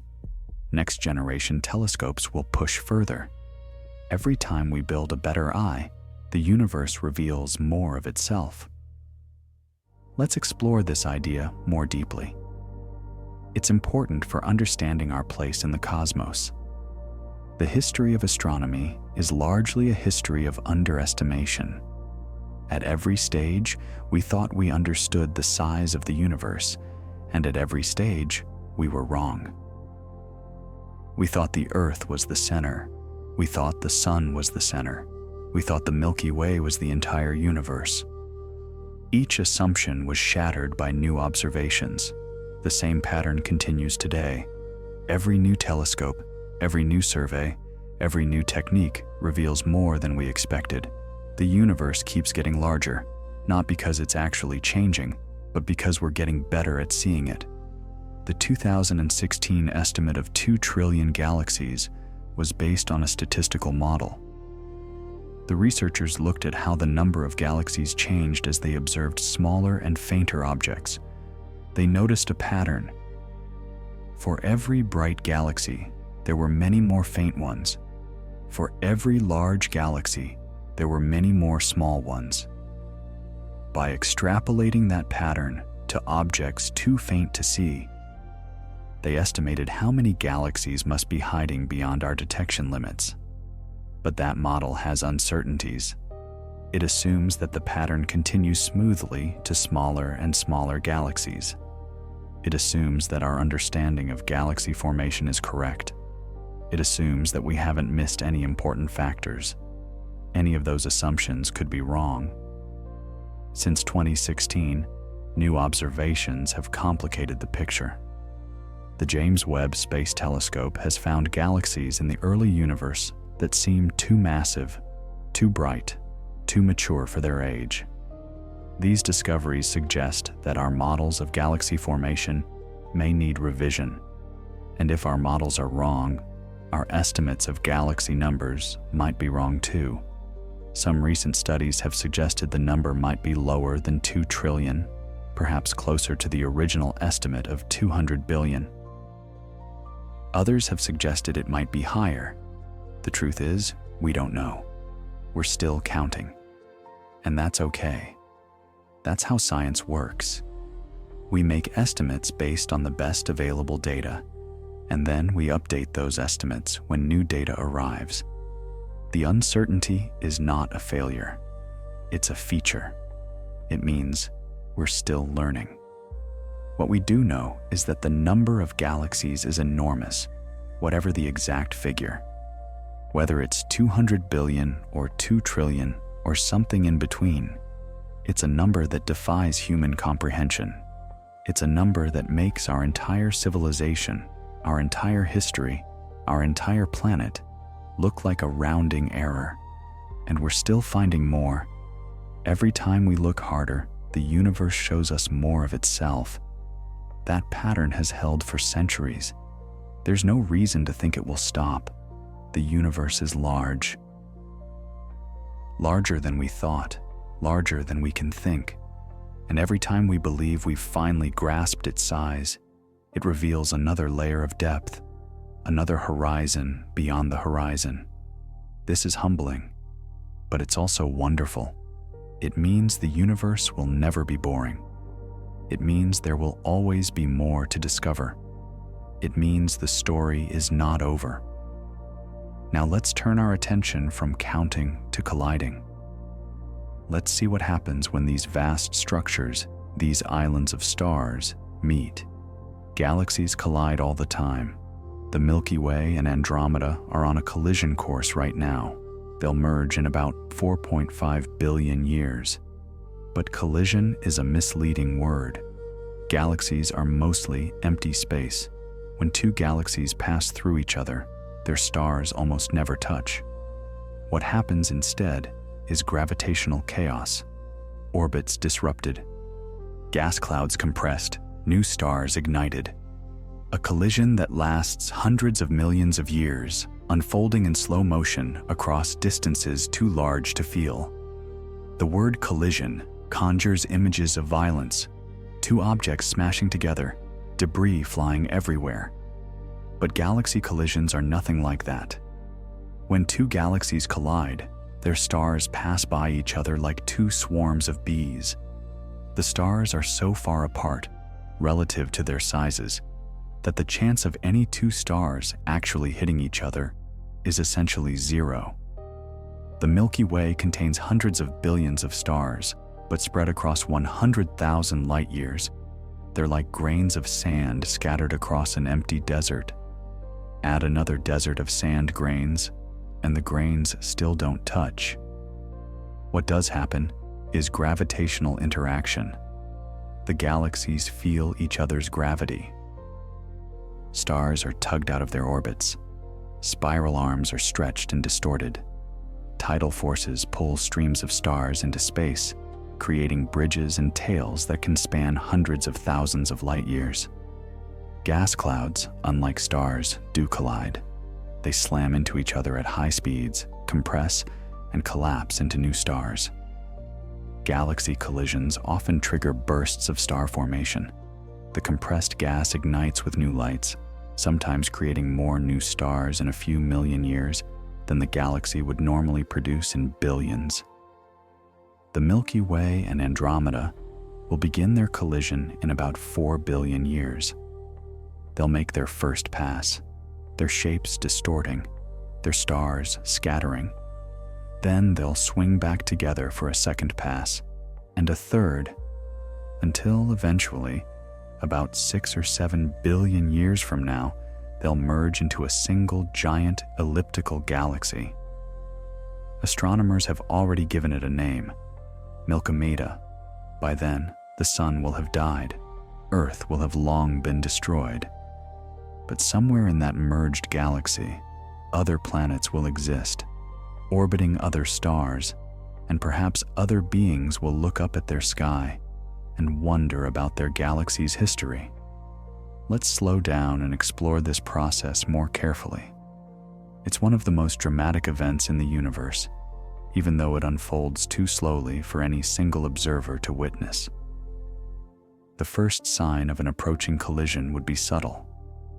Over millions of years, the neighboring galaxy would grow slowly brighter in the night sky. At first, it would be just a smudge, like Andromeda is now.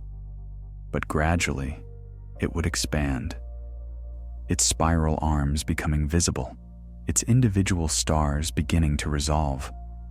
As the galaxies drew closer, the gravitational effects would intensify. Stars in the outer regions of each galaxy would feel the tug of the approaching mass. Their orbits would become eccentric, stretched and distorted by the competing gravitational pulls. Some stars would be flung outward into intergalactic space, becoming wanderers with no home galaxy at all. The night sky would change. New stars would appear in unexpected places. Familiar constellations would slowly distort. The ribbon of the Milky Way would twist and warp as the disk of our galaxy responded to the gravitational stress. Then would come the first passage. The two galaxies would pass through each other. Their cores missing. Galaxy cores are too far apart to collide directly, but their outer regions overlapping. Tidal forces would tear long streams of stars from each galaxy, creating spectacular bridges and tails that stretched across the void. During this passage, the gas clouds would meet. Unlike stars, gas clouds are large enough to collide. When they do, they shock heat and compress.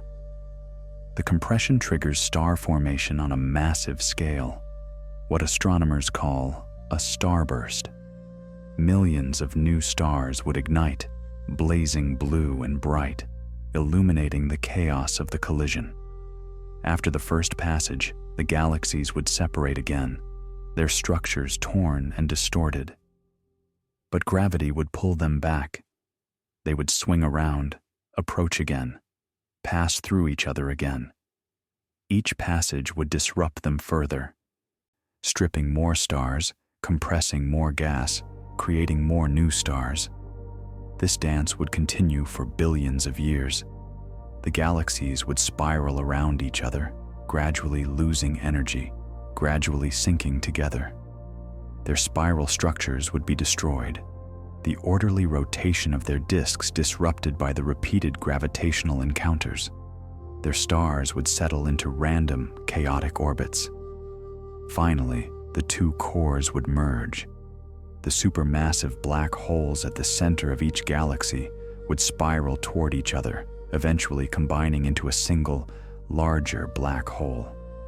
The remaining gas would either form stars or be expelled from the system.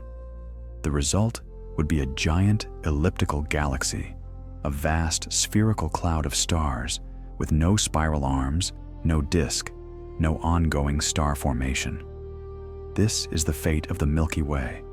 Not destruction. Exactly. Stars will survive, planets will survive, perhaps life will survive, but transformation. The galaxy we know, with its beautiful spiral arms and its place in the cosmic web, will become something entirely different. And yet, this is a common fate. Galaxies collide all the time. Most large galaxies have been through at least one major merger. The universe is not a place of isolation. It's a place of interaction, of combination, of constant change. Right now, somewhere in the universe, two galaxies are passing through each other. Their stars are being scattered. Their gas is being compressed. New stars are being born in the chaos. And beings on planets in those galaxies might be looking up at their sky, watching the strange new lights appear, wondering what's happening. The universe is not static. It is not finished. It is still building, still merging, still creating new structures from old materials. Somewhere in the universe, a star is being born right now. A cloud of gas is collapsing under its own gravity, heating up, compressing, until nuclear fusion ignites at its core and a new light appears in the darkness. This happens constantly, millions of times a day, across billions of galaxies. The universe is not finished. It is still creating, still building, still adding new points of light to a sky that already contains more than anyone could ever count. Star formation is one of the most beautiful processes in the universe. It begins with a cloud of gas, mostly hydrogen, with some helium and trace amounts of heavier elements. The cloud is cold, just a few degrees above absolute zero, and it drifts through space for millions of years, held together loosely by gravity. Then something disturbs it. Maybe a nearby supernova sends a shock wave rippling through the cloud. Maybe the cloud passes through a spiral arm, where gravity is stronger. Maybe it simply becomes dense enough that gravity begins to win. Once collapse begins, it accelerates. The cloud fragments into smaller clumps. Each clump contracts, growing denser and hotter at its center. Over hundreds of thousands of years, the central temperature rises. Molecules break apart. Atoms ionize. The clump becomes a protostar, hot and glowing, but not yet a true star. The final step is fusion. When the core temperature reaches about 15 million degrees Celsius, hydrogen nuclei begin to fuse into helium, releasing enormous amounts of energy. The outward pressure from fusion balances the inward pull of gravity, and the protostar stabilizes. It is now a star. This process is happening right now in countless locations across every galaxy. In our own Milky Way, a few new stars are born each year. In more active galaxies, hundreds or thousands are born annually. Across the entire universe, the rate is estimated at several 100 million new stars per day. The universe is not static. It is not finished. It is still making new lights. Let's explore this process more deeply. There's something almost miraculous about it. The clouds where stars are born are called molecular clouds, or stellar nurseries. They're vast. Some span hundreds of light years, and they're cold, just 10 to 20 degrees above absolute zero. At these temperatures, hydrogen atoms can bond together into molecules, hence the name. The most famous stellar nursery is the Orion Nebula. Visible to the naked eye as a fuzzy patch in the sword of the constellation Orion, it's about 1,344 light-years from Earth, and it's actively forming stars right now. Deep inside its glowing gas, protostars are collapsing, heating up, preparing to ignite. In a few million years, some of those protostars will become full-fledged stars. In a few billion years, those stars might have planets, and those planets might have life. The process of star formation is violent, even though it happens slowly by human standards. As a protostar contracts, it spins faster, like an ice skater pulling in their arms, and this rotation creates a disk of material around the young star. Jets of gas shoot out from the poles, traveling at hundreds of kilometers per second, plowing into the surrounding cloud.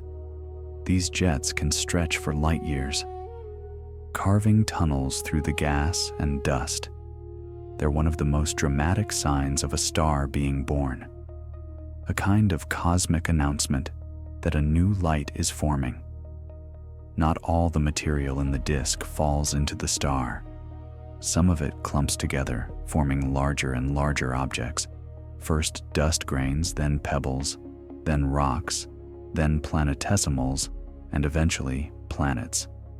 The same process that creates a star also creates its planetary system.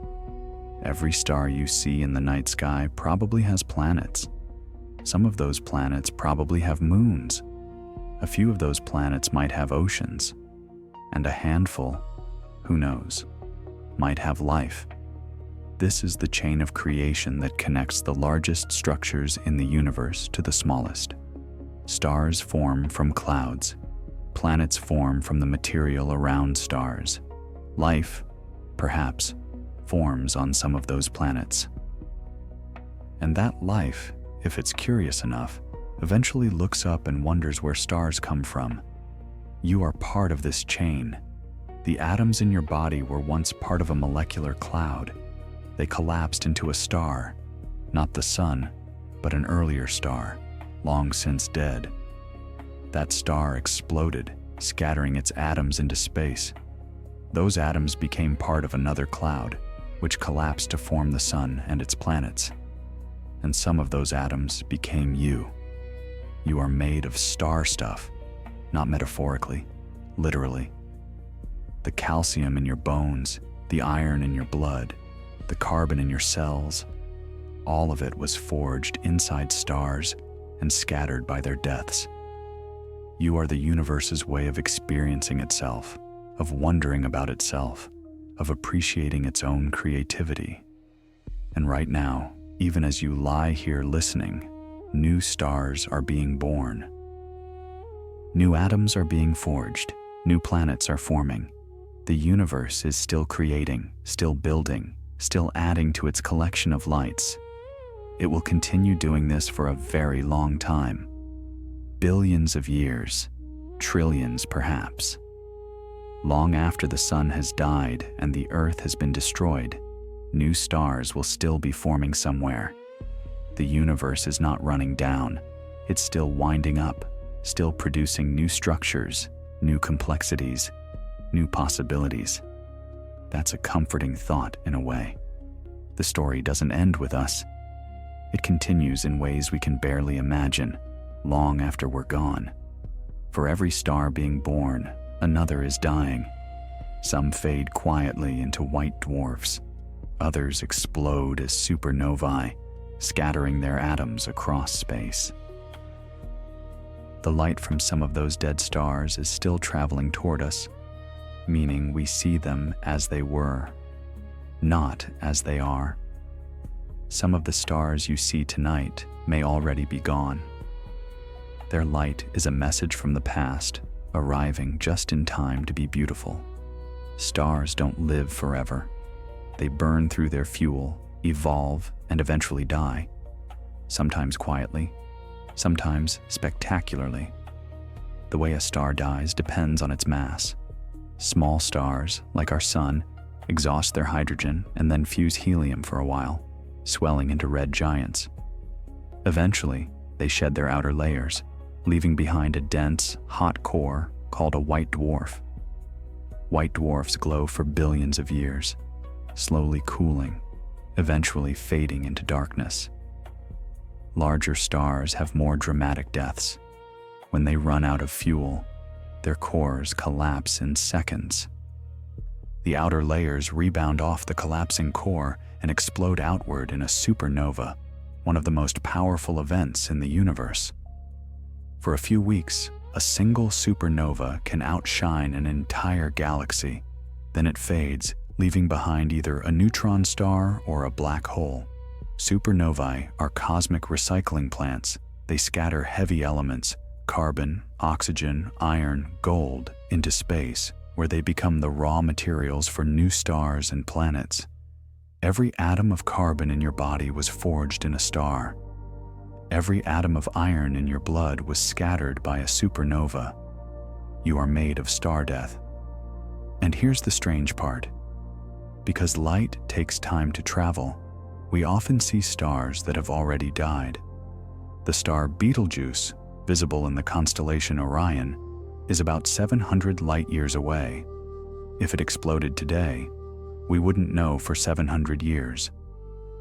For all we know, it already has. The light of its death might be racing toward us right now. Every star you see is a message from the past, and some of those messages are already outdated. Let's sit with this idea for a while. It's one of the strangest and most beautiful aspects of our universe. When you look at the night sky, you're not seeing the universe as it is, you're seeing it as it was. The light from each star took time to reach you, sometimes a few years, sometimes hundreds, sometimes thousands. The farther away a star is, the older the light you're seeing. The closest star system, Alpha Centauri, is about 4.3 light-years away. The light you see from it tonight left that star 4.3 years ago. When that light began its journey, you were slightly younger, the world was slightly different, and that star was in a slightly different position. Now extend that to more distant stars. The North Star, Polaris, is about 430 light-years away. The light you see from it tonight left during the Renaissance. Shakespeare hadn't been born yet. The light traveled all that distance while human history unfolded below. And the most distant objects visible to the naked eye, like the Andromeda Galaxy, are millions of light-years away. The light you see from Andromeda left before humans existed. It left before our ancestors came down from the trees. It has been traveling through the void for over 2 million years, waiting to enter your eye and trigger a cascade of neural signals that let you know it exists. This time delay has profound implications. It means the universe we see is a kind of archaeological record. Different distances show us different eras. The nearby stars show us the recent past. The distant galaxies show us the ancient past. The cosmic microwave background, the faint glow left over from the Big Bang, shows us the universe as it was 13.8 billion years ago, just 380,000 years after everything began. And it means some of the stars we see are already dead. Not most of them. Stars live a long time, and most of the visible stars are close enough that their light travel time is short compared to their lifetimes. But some of the distant ones, especially the massive ones that burn fast and die young, might already have exploded. We just don't know it yet. Betelgeuse is the most famous example. It's a red supergiant, a massive star in the late stages of its life. Astronomers expect it to explode as a supernova sometime in the next 100,000 years, possibly much sooner. When it does, it will briefly become one of the brightest objects in the sky, visible even in daylight, before fading away. But Betelgeuse is 700 light-years away.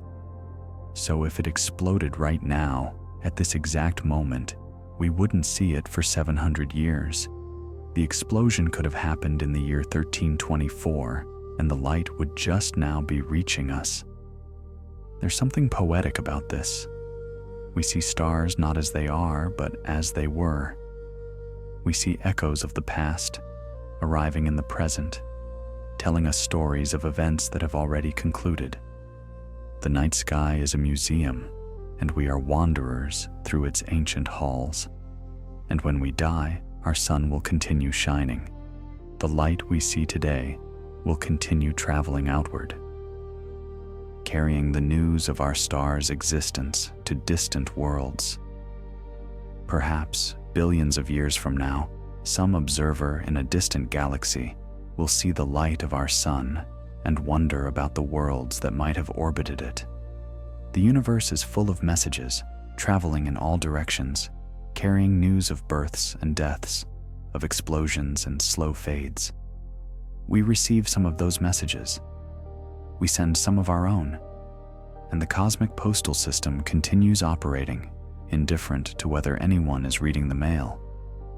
Knowing that there are more stars than galaxies doesn't change your life, not directly. You still wake up tomorrow. You still drink your coffee.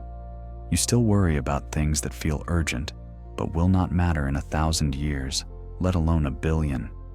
But somewhere in the back of your mind, these numbers settle. They quietly remind you that you are part of something larger than yourself, something older, something still unfolding. And that, in a strange way, is a comfort. Let's pause for a moment and consider what all of this means. You live on a small planet orbiting an ordinary star in an average galaxy, one of trillions. The numbers are so large that they lose meaning. Sextillions of stars, trillions of galaxies, billions of light years of mostly empty space. It would be easy to feel crushed by these numbers, to feel small and insignificant, reduced to a statistical zero in a universe too vast to care. But here's another way to think about it. All of those stars, all of those galaxies, all of that space, and here you are, able to know about it, able to count it, able to wonder about it. The universe has no obligation to be comprehensible. It has no obligation to produce beings who can look up and ask questions, and yet it did. Hydrogen and helium, given enough time and enough space, somehow produced consciousness, somehow produced you. You are not separate from the universe. You are part of it. The atoms in your body were forged in stars. The elements that make up your cells were scattered by supernovae. You are the universe experiencing itself, wondering about itself, counting itself. That doesn't make you important in any cosmic sense. The universe would continue without you, as it did for billions of years before you existed and will for billions of years after. But it makes you remarkable. Against all odds, in a cosmos that is mostly emptiness and silence, here you are, aware, curious, and alive. Let's explore this idea further. It deserves more attention. The universe is roughly 13.8 billion years old. For most of that time, there were no humans. For most of that time, there was no Earth, no sun, no solar system. The atoms that would become you were scattered across multiple star systems, cycling through multiple generations of stars, being forged and scattered and forged again. Then, about 4.6 billion years ago, a cloud of gas and dust began to collapse, and our solar system formed. The sun ignited, the planets coalesced, the Earth settled into its orbit, cooled, developed an atmosphere, and eventually, about 4 billion years ago, life appeared. For most of Earth's history, that life was simple: single-celled organisms, bacteria, algae. It took billions of years for complex life to evolve: animals, plants, fungi. It took hundreds of millions more years for intelligence to appear, first in simple forms, then in more complex ones, and finally, in the last few 100,000 years, in beings who could look up and wonder. You are the product of 13.8 billion years of cosmic evolution. You are the result of countless generations of stars, countless planetary processes, countless biological innovations. Every step of the way, things could have gone differently. A different supernova here, a different asteroid impact there, a different mutation in some ancient ancestor. Any change, anywhere in that chain, and you would not exist. And yet, here you are, reading these words, thinking about galaxies existing. The probability of your existence, calculated from first principles, is essentially zero. The number of ways things could have gone wrong is so vast that your existence should be impossible, and yet, you exist anyway. The universe rolled the dice trillions of times, and somehow, against all odds, it came up with you. This is not a reason for arrogance. The universe didn't try to make you. You're not special in any cosmic sense, but it is a reason for gratitude. You got to exist. You got to see the stars. You got to wonder about the galaxies. Most configurations of matter never get to do that. So when the numbers feel overwhelming, when the trillions of galaxies and sextillions of stars make you feel small, remember this: being small is not the same as being unimportant. The universe is vast, but you are part of it. And being a conscious part of something vast is a privilege, not a burden. You don't need to understand everything. You don't need to count every star. You just need to appreciate for a moment the strange gift of awareness. The fact that you can lie here in your bed and think about the cosmos is itself a kind of miracle, not a supernatural miracle, a natural one. The miracle of complexity arising from simplicity, the miracle of consciousness arising from matter, the miracle of you.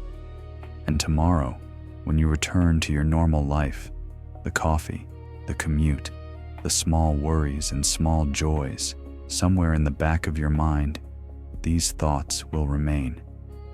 A quiet reminder that you are part of something larger. A quiet comfort in the vastness. The universe is not a place of scarcity. It is a place of abundance so extreme that it becomes meaningless. More stars than you could ever count. More galaxies than you could ever visit.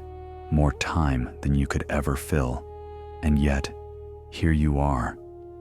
One small conscious point of awareness drifting through a night that has no real beginning and no real end. That thought could feel terrifying. But tonight, let it feel like peace. You are small. The universe is vast, and somehow, impossibly, you are here to notice. This is the final thought for tonight. The universe is vast beyond imagination.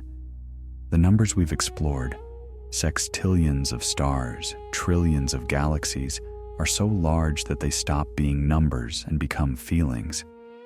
They become a kind of awe that lives in the chest rather than the mind. And in that vastness, you exist, a temporary arrangement of atoms, briefly conscious, briefly wondering. You will not last long by cosmic standards. A few decades, maybe a century. A blink of an eye in a universe that counts time in billions of years. But you are here, now. This moment is real. This breath is real. This awareness is real. The universe made you out of star stuff and gave you the ability to look back at the stars and count them. That's not nothing. That's the most remarkable thing that atoms have ever done. So tonight, as you drift toward sleep, let the vastness hold you. Not as something threatening, but as something that contains you. You are small, yes, but you are also part of it. You are not looking at the universe from outside. You are looking at it from inside, because you are the universe. A small piece, briefly awake, soon to sleep again. And in the morning, the stars will still be there. The galaxies will still be drifting. The numbers will still be too large to count. And you will wake up one more time to continue this strange and temporary experiment of being alive. Rest now. You've done enough counting for one night. Let's deepen this restfulness a little more. You deserve to sink fully into it. The night is quiet now. Whatever sounds exist around you, the hum of a fan, the distant whisper of traffic, the settling of your home, they are just background noise. They don't require your attention. They're just the universe doing what it always does, existing, continuing, being. And you don't need to do anything right now. You don't need to solve any problems. You don't need to make any decisions. You don't need to be anywhere, or do anything, or become anything. You can just be. This is rarer than you think. Most of your life is spent doing, becoming, striving. Most of your waking hours are filled with tasks and obligations and the endless churn of daily existence. But right now, in this moment, you are free. Free from doing, free from becoming, free to simply exist. The stars are doing the same thing. They're not trying to be anything. They're not striving or struggling or worrying. They're just burning, because that's what stars do. They exist, and in existing, they create light and warmth and the raw materials for planets and life. They don't need to try. They just are. You can be like that tonight.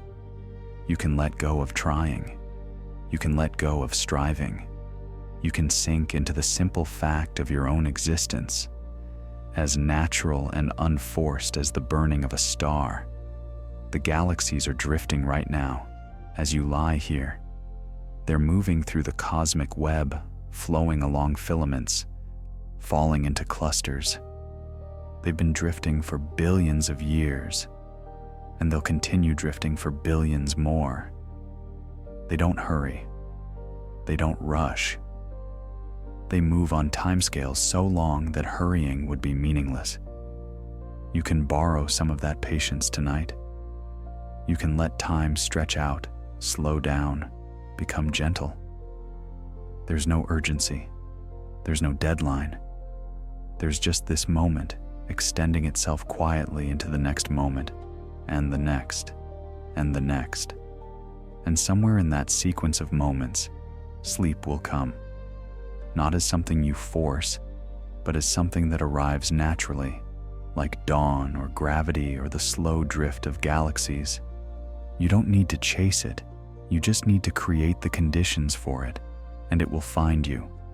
You've created those conditions. You've dimmed the lights. You've settled your body. You've filled your mind with vast, gentle thoughts, stars and galaxies in the cosmic web. Your mind is full of space now, full of distance, full of the kind of emptiness that makes room for rest. The universe is old. It has seen countless beings come and go, countless civilizations probably, countless moments of wonder and fear and joy and sorrow. It has watched stars be born and die. It has watched galaxies collide and merge. It has watched complexity arise from simplicity, consciousness from matter, questions from silence. And tonight, it watches you. Not personally. The universe doesn't have a personality, but in some abstract sense, the universe is aware of itself through you. You are its eyes, its ears, its wondering mind. And tonight, you are closing those eyes, quieting those ears, letting that mind settle into stillness. The universe will continue while you sleep. It always does. New stars will form, old stars will die, galaxies will drift, the cosmic web will stretch. None of it needs your attention. None of it requires your participation. It's all happening out there in the vast darkness, whether you're awake to see it or not. So you can rest. You can let go. You can trust that the universe will keep running while you're gone, and that when you wake, it will still be there, vast, mysterious, beautiful, waiting for you to notice it again. Good night. Sleep well, and dream perhaps of stars.